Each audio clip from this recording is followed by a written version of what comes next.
جو فیملی ہوتی ہے نا یہ تسبیح کی طرح ہوتی ہے، اور ہم نے دیکھا ہے کہ جو یہ جو ہے نا تسبیح کے اوپر والا حصہ یہ ماں باپ ہوتے ہیں. جب یہ چلے جاتے ہیں نا تو اپنے بھائی بہنوں کو جس طرح تسبیح کے دانے بکھرتے ہیں نا اس طرح بکھرتے دیکھا ہے. جب تک ماں باپ ہیں پہلے تو ان کی برکتیں لینا، اور جب یہ چلے جائیں نا تو یہ دانے بکھرنے مت دینا، جوڑ کے رکھنا اپنی فیملی کو. یہ فیملی یہی تو پیار ہے زندگی میں. تھوڑے سے پیسوں کے لیے بھائی بہن لڑتے ہیں، جائیداد کے لیے بھائی بہن لڑتے ہیں، تھوڑے کاروبار کے لیے لڑتے ہیں. ارے قربان کر دو، کوئی بات نہیں، بھائی کو تھوڑا زیادہ چلا جائے، بہن کے میری بہن کے گھر میں ہی جا رہا ہے نا، یہ تیرا ہے یہ میرا ہے نہ کیا کرے. یہ گھر کی محبتیں آپ کو بہت ساری بیماریوں سے بچاتی ہیں. حدیث پاک میں آتا ہے جس کا مضمون ہے جو چاہتا ہے کہ اس کی زندگی میں اضافہ ہو جائے، عمر میں اضافہ ہو جائے، بری موت سے بچے، اسے چاہیے کہ وہ صلہ رحمی کرے. صلہ رحمی کیا ہے؟ اپنے رشتہ داروں کے ساتھ اچھا سلوک. اور رشتہ داروں میں the closest family member جو ہے وہ بھائی بہن ہیں، وہ ماں باپ ہیں، بیوی بچے ہیں. ارے ان کو چھوڑ کر دنیا سے محبتیں جتا رہے ہو؟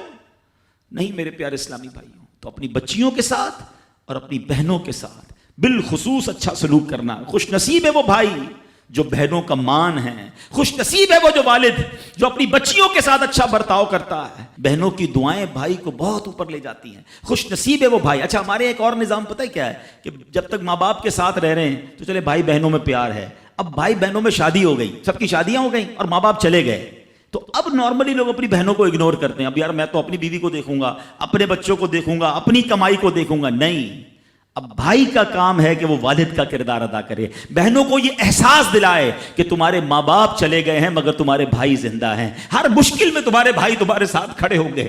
کبھی بہنوں کو یہ ریئلائز مت کرانا کہ وہ اکیلی کہیں کسی پرابلم میں ہو تو وہ اکیلے میں سوچے کہ میرے ماں ہوتی تو میں ماں سے بات کر لیتی، باپ ہوتا تو میں باپ سے کہہ دیتی، بھائی کو کیا کہوں وہ تو سنتا ہی نہیں ہے. ہیں ایسے بھائی آج بھی کہ بہنیں انہیں اپنا دکھ بھی شیئر نہیں کرتی ہیں، بلکہ بھائیوں کو پڑی ہی نہیں ہے بہن کدھر گئی. یہ مت کرنا. اگر تم اپنے ماں باپ کی روح خوش کرنا چاہتے ہو نا تو بھائی بہن جڑ کے رہو، بھائی بہنوں میں پیار رکھو. یہ پیسہ سب کچھ نہیں ہے. ارے جو کچھ میرے پاس ہے اگر میرا بھائی بہنوں پہ خرچ ہو جائے تو اس سے اچھی کیا چیز ہے. یہ یاد رکھے جو سوشل میڈیا پہ ہزاروں فرینڈ بنائے بیٹھے نا کہ میرے 5,000 فرینڈ تو میرے 10,000 فرینڈ، کسی دن بستر پر پڑو گے نا اسپتال میں تو اس بستر کے کنارے تمہیں تمہارے بھائی بہن ہی نظر آئیں گے.